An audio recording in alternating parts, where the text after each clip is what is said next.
There's an estimated 30,000 people living on the waterways around the UK, either on the canals, the rivers or along the coastline, and that number's set to increase. But for us as continuous cruisers, we never feel the canals are too busy. In fact, some days you can cruise for the whole day and not see a boat passing.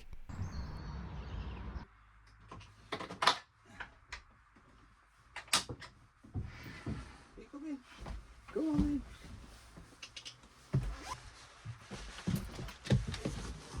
Living on a narrowboat can be really appealing. The slower pace of life, that sense of community, being immersed in nature, and the peace and quiet itself. But is it all plain sailing, or cruising as it should be known? We asked our viewers to get in touch, and we hope that you find these answers useful. Thanks to everyone that sent in questions, and we're going to try and answer as many as we can. Right, here goes. I'll never remember all these, so you'll have to excuse my phone. TJ Bull. My partner and I are thinking of leaving bricks and mortar and starting a boat adventure. We have sons aged 2 and 5, and I've heard of people doing it, but none of them make content. Are we crazy?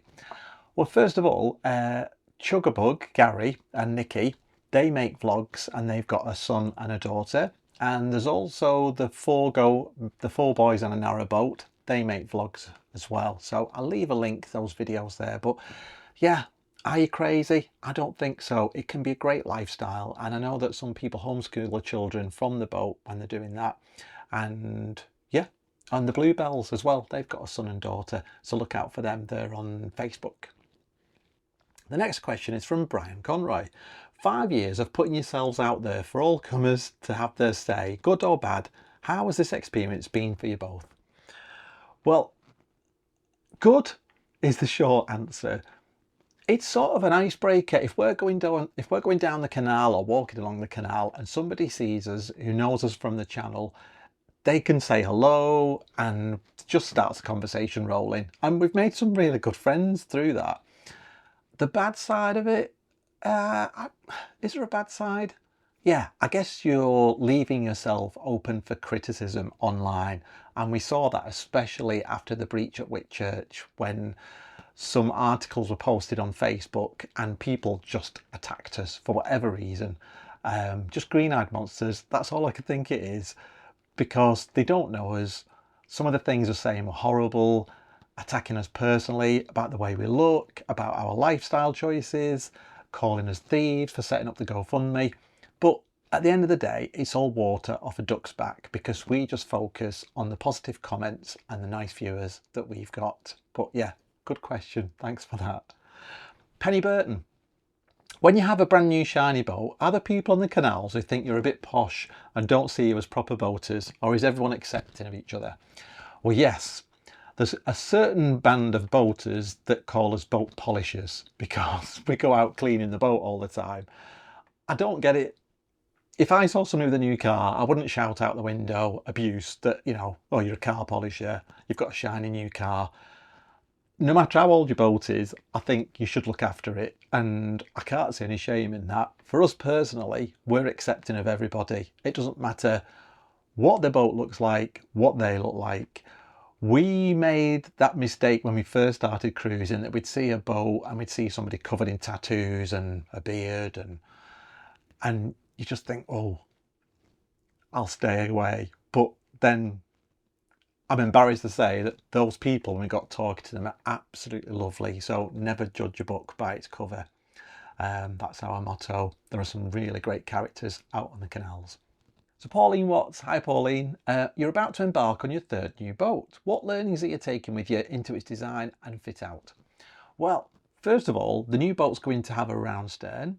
It's 58 feet long, which we think is a go anywhere boat, because although we manage on this 60-foot boat, sometimes it can be a little bit of a struggle. It's a bit tight doing some of the locks. We're going for flat solar panels on the new boat. And I know the bonded ones look nicer and you can walk on them, but the flat ones are far more efficient. We're going for a water freedom system on the new boat. Whether we drink that water or not, time will tell, but we're quite happy to do that because we know tests have been done and that water has been tested and it's purer than the tap water that you get from a water point, the Canal River Trust water point. So yeah, That would be great because we don't need to fill our tank every time we pass a water point. We can have long showers if we want to. We probably won't. We'll probably still get a navy shower. But yes, good question. Anything else? Yeah, we're going for a 4-blade prop, we think, rather than a 3-blade prop. Yeah, you'll have to wait and see, Paulie. But yeah, this being our 3rd boat, we've really learned what works for us as continuous cruisers and what's important. Skylights, that's a good example. We're just getting one small skylight on this next boat over the dinette. Lucy Fuller. Hello, Lucy. On your travels, what are your top pubs for a good meal and something to drink? There are too many to think of, but I really like the Admiral Nelson. I really like the Mucky Duck at Fradley Junction. There's a fabulous pub. I think that's the Anchor Inn on the Shops Union Canal. It's a real oldie worldy pub. That's a really good one. I tell you where the staff are brilliant and really friendly and the food is good is the Barbridge Inn, the old Barbridge Inn as well on the Shops Union Canal. We like that one. Not that we do a lot of eating and drinking. Mostly now, cafes. We don't even eat cake. So Mooching Ash Lad and the Grockles. I think I know who that is. Do you get condensation? And if so, how do you combat it? What's your preference for window covers? Can you seal your windows with cork without tearing the existing cork? Mould has grown on the white seals around our windows. Well, we've not had mould growing on the white seal around the windows. I think the fact that it's white probably shows up more. We've got black cork on ours. I think that's pretty standard. I think everyone gets condensation. If you're in a metal tube and it's really cold outside and really warm on your boat, you're going to get condensation. It does help if you've got a dry heat from a solid fuel fire. What we tend to do, we tend to roll up cloths, dishcloths, and sit them on the window frame itself, and it does seem to stop any condensation. Yeah, just let lots of air in your boat. We've also bought a dehumidifier, which has been fantastic, and a big thank you to Phil and Marianne for that idea. It was actually our it was actually the dehumidifier on wheels that rolled across the boat and smashed into the wall in the early hours of the breach on the 22nd of December. I think that's what woke us up, to be honest. But it's got a big, it stands about this tall, it's about that wide, and yeah, that deep. We plug it in, leave it overnight, and you'll be amazed it can collect that much water overnight. It's also got a setting on it where you can dry your laundry, and we've now got a pole that stretches across the boat. We hang our laundry in front of the fire and we put this t-shirt setting on and it dries in a day. It's fantastic. It's a revelation because it saves us driving to the laundrettes all the time, and it does cut down on condensation. I guess really just let plenty of air in your boat. We've also got some heater tubes, greenhouse heater tubes in our wardrobes and under the bed, and that helps as well to keep everything dry and condensation away. Deborah Thika, hi Deborah. Laundry, do you use your onboard washing machine for everything? How do you get the laundry dry? Well, just explained how we get the laundry dry.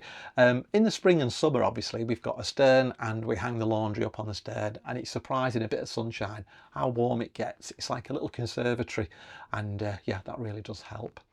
And we do have a washing machine on board. We're getting a washer dryer on the new boat, and I know people have mixed results with them, and what they tend to do is overload it, put the full load of washing to dry. So we know we've got to do that in dribs and drabs. So the following people asked a similar question: Sandy Neal, Barry Gibson and Anne Wellington. Is there one canal you haven't travelled yet, and why do you yearn to cruise it? We'd love to do the Birmingham Canal. We like Birmingham as a city. There are great places to eat, and it's just a really nice place to be. And we've got relatives not far from Birmingham. I guess for us, because Anthony's still working, it would be difficult to keep a vehicle in Birmingham and for him to travel to work every week. And we really want to do the Thames as well. And for the same reasons, it's probably too far at the moment with Anthony working to travel, and also where does he keep a vehicle? But yeah, we can't wait to do that. And also the Lancaster, we were going to do that in 2025, the Ribble link and over to Lancaster, but we couldn't do it for various reasons. I think that was closed, but also the Bridgewater meant we couldn't get there. So yeah, we're dying to do the Lancaster, maybe on the new boat. Talking of cars, Tom Wilkinson has said we're buying a boat next year and we're wondering, well, I guess that's this year, we're wondering if we should keep a car and how easy is it to manage. Well, we do a thing called bridge hopping, you may have seen on past videos. Anthony's got a bike, it's an e-bike that he keeps locked up in a bow. If we move for 3 or 4 hours, it's usually only 3 or 4, maybe 5 miles. So it's never a massive distance either to walk or cycle back. He'll pick up his vehicle and bring it along to the next available bridge where there's parking. And we've never struggled as much as we thought. It's more difficult on rivers because sometimes you can find somewhere to park your vehicle, but you can't actually get to your boat because it's on the wrong side of the river. And that happened to us on the River Avon, actually. So yeah, it can be a bit of a bind. I know Anthony wants to get rid of his vehicle when he finishes work. We get our online groceries delivered to a local pub or a canal landmark, a cafe or whatever. So yeah, that's quite easy to do. So yeah, it would be nice not to have a vehicle. I guess it's handy, but yeah, it can be a bit of a bind. And then sometimes if it's a really long distance, like when we were in Leeds, I think it was about 14 miles back to the car and you couldn't go alongside the river anyway. What we did was get an Uber back for the vehicle. So yeah, it can be done. Katie Ackroyd, what camera do you use to record your videos? What one piece of clothing has been valuable to you on the 5 years on the canal? For us, it's our Rab jackets. I know they're expensive, but the featherlight ones we love because they're really compact, really light obviously, and really, really warm. You need a waterproof on top of it if it's raining. So yeah, some good waterproof boots we definitely recommend as well. But yeah, our Rab jackets, the last one I had, I think you probably saw on the vlog, I think I had that for about 5 years. We've now invested in new ones just because they're more colourful and the others were starting to look a bit tatty. Camera, I've usually shot on a Canon M50 with a really good Sigma lens, a 16mm lens. But recently, I've really wanted a Sony camera. I won't say which model because it's really expensive, but it's definitely on the top of our wish list and I think it would be fantastic, and we're hoping that you will notice a difference in the vlogs when we start using that Sony camera. Tamsin Wheeler and Michael Jones. What's the best and worst canals that you've travelled on, and which canal would you recommend for a first-time boater who hires a narrowboat? Either the Ashby or the Colden as a first-time hirer, but also the Llangollen. I know some of that's closed at the moment, but there's quite a lot of lock-free travelling on those canals, especially the Ashby. It's beautiful. And yeah, we were blown away last year when we travelled on the Ashby. So what do you recommend for first-time boater who's hired a narrowboat? Yeah, I think they're the ones that I would recommend personally. The Ashby, the Colden, and especially the Ashby, and the Llangollen Canal. There's quite a lot of lift bridges and they're quite hard to work, but yeah, not as many locks. We've been living on a narrowboat just over 5 years, and when I say narrow, it really is narrow, just over 2 meters wide. As you can see, I can touch both sides. We're going to talk about the good, the bad, and the downright ugly side of living on a narrowboat. And do we still enjoy it after 5 years? I guess these next few things could be classed as the bad side of narrowboating. The first one, it's very physically demanding. You've got lift bridges to operate, you've got to pull your boat in when you're mooring up, you sometimes have to climb up the lock ladders, and you've often got to go down into the weed hatch to retrieve rubbish. And as you can see, some of the locks are pretty hard going. Depending on the size of the water tank on your boat, you've got to top up with water every week or two. Get rid of your own rubbish and empty your own toilet. And it can get noisy living on a boat depending on where you're moored, but if you get strong winds and storms, your boat's going to creak and the covers are going to rattle and the towpaths get pretty muddy. Wintertime cruising on the canals can be difficult because you can get fallen trees, and you've also got planned winter closures, and as we've seen recently, unplanned winter closures. It can get expensive to keep your boat maintained, and like here, when we've bent the propeller, the boat's got to be lifted out of the water, and every 2 to 3 years you've got to have the boat re-blacked. And lifting the boat out is an expense too.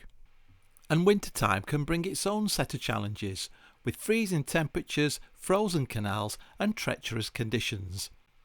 I moored the boat up on the Leeds-Liverpool Canal as we were about to enter the Foreridge Tunnel, and I slipped on the side and fell in the canal. It was freezing. And then you've got the mud to contend with. But don't forget, if all this gets too much for you, you can always put your boat into a marina, and that's what some people do for the winter months. Even summer can bring its challenges, as we saw in 2025. With rising temperatures, your boat gets really hot and the water levels were really low and caused drought conditions, and again, closures. And now for the plus points, and there are plenty of them. Ever-changing scenery, beautiful locations, brand new walks on your doorstep. What's not to love about the British countryside? And you can just moor your boat up more or less anywhere. There's many a time that we've walked just a few hundred yards from the towpath and discovered gems like this. It's nice to revisit your favourite places along the canal. And the icing on the cake for us are the friends that we make. And now for the downright ugly. You can get some grumpy boaters. You can get some grumpy fishermen. But these are very few and far between.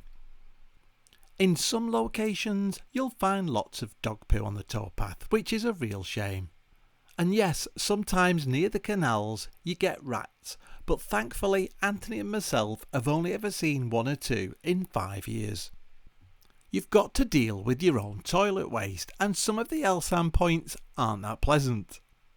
And some of the canals can be quite dirty places, and if you fall in and you've got an open wound, you could get wheals disease. But for us, the good points far outweigh the bad and the ugly points. And yes, after 5 years of living aboard, we still love the lifestyle. Right, let's get back to those questions. Michael Brown. Hi Anthony and Paul, do you find you have to be extra creative when making meals if you find you're missing certain ingredients and it's not practical to get to a shop? Yeah, Anthony's very good at winging it. He does get a lot of recipes from books, but he's also very good at making up recipes. And we tend to keep everything on a Alexa shopping list if we forget anything. And yeah, that's quite handy. And also, if you're traveling with friends, it's amazing if you run out of milk or you run out of sugar, whatever you run out of, some spices, you've got friends moored near you. They've usually got something. We were always knocking on Pete and Caroline's boat from one day more, and we're always knocking on Phil's boat, and vice versa. They sometimes knock on ours and say, have you got some sugar, or have you got some coffee? I'm always running out of coffee. So yeah, thanks for that, Michael. Mark Stewart. Hi Mark. Did you know Sebastian was going to be so huge when you got him? No. We met his parents. They were slightly bigger than our last dog Dexter, we thought. We picked Sebastian at maybe a week old. We saw him at 8 weeks old, and we saw him just before that at 6 weeks old. His paws were massive, we've got to admit, and he started to grow really rapidly, and he's slightly bigger than his mum and dad. So yeah, we're a bit shocked, but we still think he's a perfect size. Sebastian's a Labradoodle, in case you're wondering. A lot of people ask us that, and he's just turned 1. And he's really settled into boat life because he's not known anything else, he just loves it. And talking of Dexter, our last dog, Derek Dexter. Hi Derek. How do you find the constant moving on the 48-hour moorings, or do you try and find 5 or 7 day moorings? Some canals, like the Shropshire Union, have a 48-hour mooring rule, especially in the spring and summer. And we found that really difficult because Anthony was going off to work. I would have to do quite a lot of cruising on my own. So we were overstaying 48 hours, and there were quite a lot of locks to do then as well. In the winter time, most of the moorings revert to 14 days, and it's so much easier, so much more relaxing as well. So I think we've been here, we're moving this weekend, but we've been here around near Venetian Marina. So if we're more at the top of the locks and then we drop down below the locks, we can fill with fuel, get water. We're moving on at the weekend, and we're not sure if we're going to Nantwich or going towards Middlewich. But yeah, we do try and find longer moorings if we can. The more popular villages like Lymm, Parbold, Brood, they've all got 40-hour moorings because they are very popular villages, and we can understand that. Thanks for that, Derek. Elizabeth Poland. Is it harder on your relationship living in a confined space? Where do you go for some me time? My husband and I plan to move from Australia for a more serene and less stressful life on the canals, but I worry how our relationship will handle it. It can be more stressful, and I think more the confined space is what causes the stress, because we may both be, I might want to make a coffee, Anthony's trying to make lunch, and I get under his feet, or Sebastian will get under your feet when you're in the galley. So that's quite stressful. But it's surprising that if Anthony can sit in the saloon and watch a film, he's quite happy doing that. If I'm sat here at the diner doing my artwork and I've got my headphones on and I can listen to my own music or chat to Anthony, which he loves if he's watching TV. But yeah, I'm sure you'll be fine. I think you do have to have a strong relationship to live in a confined space like this. But, you know, you can always go for a nice walk. You can meet up with friends, go to a cafe. I think it's probably good that Anthony's still working a few days a week, because that, I think everyone needs a break now and again. And these couples that say they never argue, I don't know any of them personally. Peter Fuller, hi Peter. What's your favourite board game or card game? And also, what body wax do you use on your boat, of course? Congratulations on your 5 years afloat. Thanks, Peter. We really like Uno and Uno Flip, and Pete and Caroline introduced us to that. We recently got Scrabble, which we've been doing in the winter, but yeah, I'm a bit of a sore loser. Get a bit stroppy if I start losing at cards. And Anthony usually wins at Scrabble because he's a better speller than I am. He probably just knows more words than I do. What body wax do we use? We use Williams waterless car wash. You spray it on, rub it on, and then buff it off. And we've always found that to be really good. It's hard work though, polishing a 60-foot long boat, but yeah, that's what we use. Thanks for that, Peter. Lynn Taggart, hi Lynn. I always wonder how long it took you to learn enough about your new life not to panic when nearing a lock or a mooring. How long did it take you to become confident in all of those skills? It's like anything else really. Within a few weeks of doing the locks, we got used to those. Cruising on our own, we got used to that. We did try and take it in turns at the tiller, because when we used to hire a boat years ago, I wasn't very good at, if there was a boat coming towards us, I'd panic a bit. And I think that's quite a common thing. But the more you do it, it's like driving. The more you drive, the more confident you become. I remember the first time, a couple of months on the boat, where I had to move the boat myself through a swing bridge, go into a marina, fill with water, reverse out and go back through the swing bridge. My heart was in my mouth, but I managed it, and it just fills you with confidence. The same as when I've done locks on my own. I was nervous at the time, but you just take your time. Usually there's somebody around to help anyway, and it just, everything you do like that just builds up your confidence. So thanks for that, Lynn. Tracy Lydon, when do we get to see a new boat? Well, funny enough, I'm going over to see the new boat this week. Anthony's going to stay here and look after Sebastian, but I'm going, and he's got work as well. And when he's at work, my parents are going to look after him. But yeah, I'm going to go and see the boat this week and do some filming. And we're hoping, I think we said on last week's video, that the new boat's ready at the end of March. It will definitely be ready before the Crick Boat Show at the end of May, because we're taking it down there to show. But thanks for that, Tracy. Deborah Williams. Are there moody people on the canals? Well, me, when I'm losing board games. But yes, 99% of boaters are very friendly and really lovely. But some people on the canals choose this lifestyle because they're loners and they want to be left on their own. And there's nothing wrong with that, I guess. So yeah, if you say good morning to someone and they completely ignore you, don't take it personally.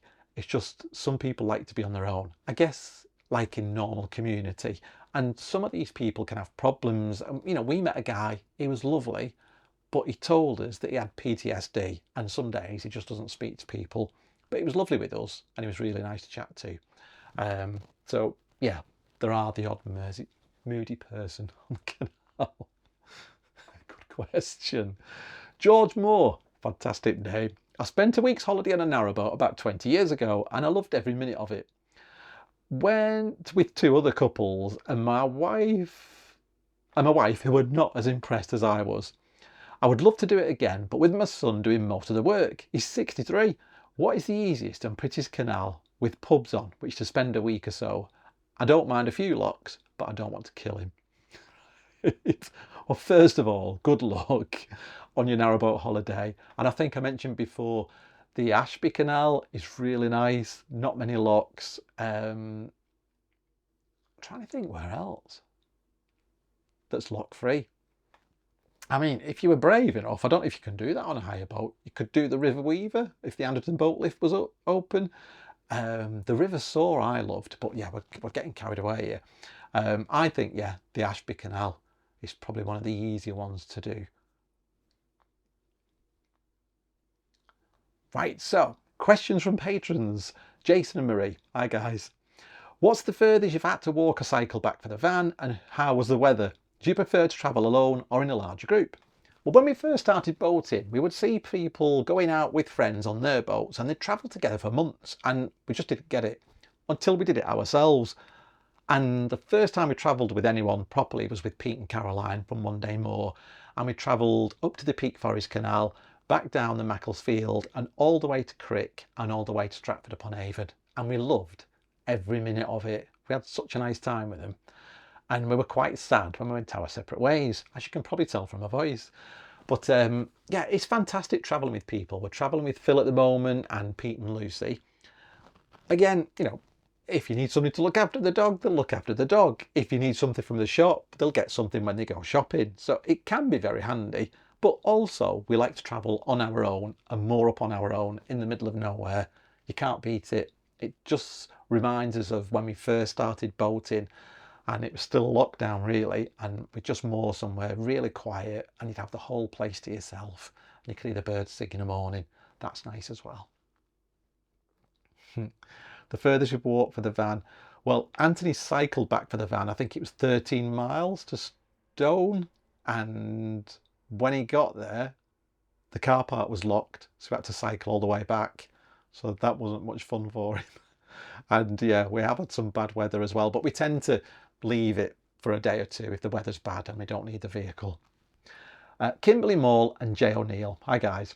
How are your eyes? And are you going to spend winter close to Anthony's work? Well, winter's nearly over because we should have filmed this on the 22nd of December, but we all know what happened on the 22nd of December. My eyes are fine now, thank you. I finally got some readers and some distant glasses after my cataract and detached retina surgery, which I'm finding brilliant. I tried varifocals and I just couldn't cope with them, especially stepping off the boat and messing around locks. No, not good. Sean McPherson. Hi Sean. What are your favourite to-do hickeys? Sean's from America. To have on board to make life easier. I'm asking because we may need as many recommendations as possible for a new boat in 2026. Well, for us, kitchen roll for wiping any condensation on the windows. We've got a little sponge for condensation on the windows. The little cloths that we put out on the windows as well in case of condensation.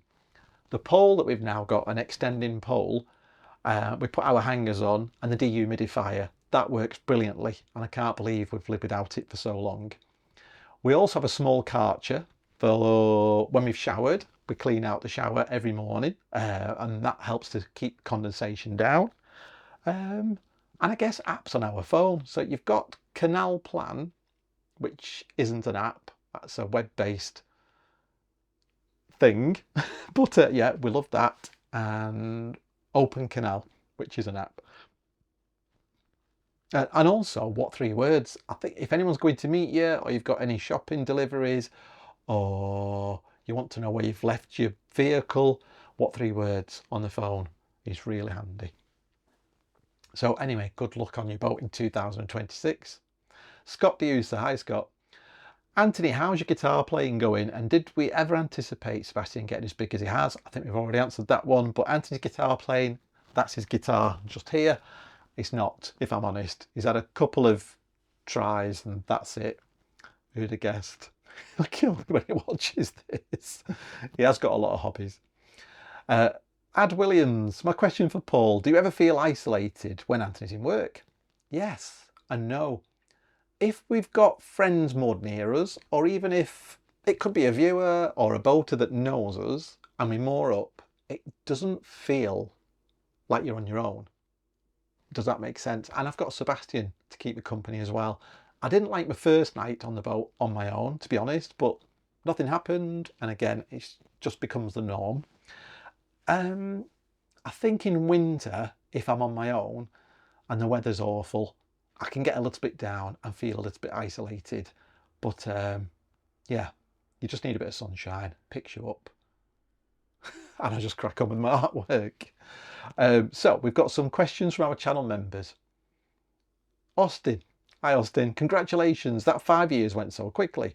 Angie and I are about to start our first year. My question is about kitchen storage. How long can you go without food shopping, and how do you store enough fresh groceries to last you, particularly in summer? You don't really need to stock up as much as you would think living on a boat. We did on our first week out. We thought we wouldn't pass a shop for weeks, but there are supermarkets sometimes next to the canal. There are farm shops next to the canal. And like I said, we can do an online shop and get that delivered to a local pub or a marina. Yeah, so there are ways around it. Kitchen storage, we've only got a small fridge on this boat with a freezer compartment, and we've got a small freezer under the dinette. We're hoping to have a bigger fridge on the new boat with a slightly bigger freezer under the dinette. So I think that would be good. But you can also get drawers under the kitchen units, which is what we've got, the kick drawers. You can store all sorts in there, bottles of wine, tins, implements for cooking. That's really good as well. And obviously in winter, if you've got an airtight box, you can store veg in there on your stern. So yeah, good question, and good luck guys with your boat. Joanne Morris. Hi Joanne. After 5 years aboard and loving the lifestyle, what would you do if you could no longer manage on the canals? Would you get a permanent mooring, or would you return to a house? Right Joanne, I had this discussion just the other day with someone. We love this lifestyle.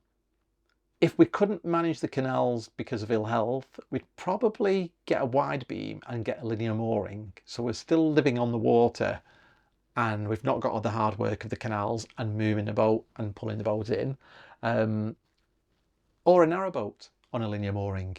But yeah, I think that's what we would do, to be honest, because I can't imagine us going back to bricks and mortar now. Lianini, I think it is. Hiya. Are you still thinking of changing the name of the channel? No, because we spoke to David from Cruising the Cut and he said that would be stupid. So we're not changing the name of the channel.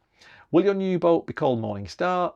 No, it won't be called Morning Star. We have picked a new name and we're going to reveal that when the boat is painted and we've got the sign writer on the boat.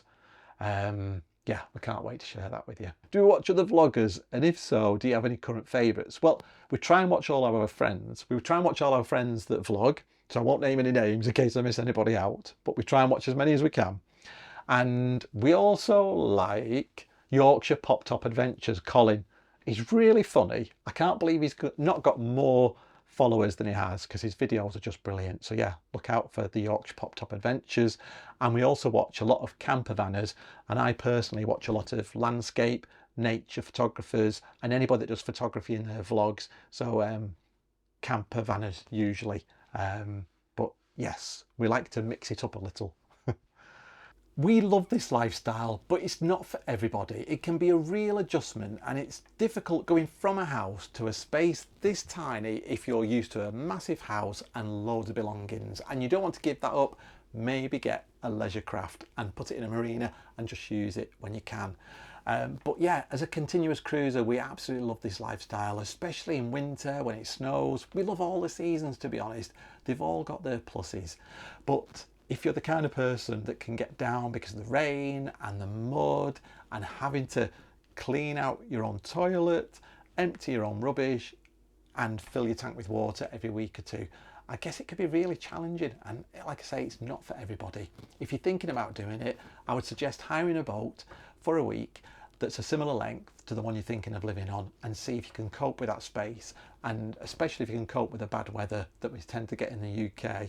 So maybe hire around autumn or winter time, and if you still enjoy it, then I would probably suggest giving it a go. Oh, you may want to check out our video 10 reasons not to live on a narrowboat. I will leave a link here in this week's vlog.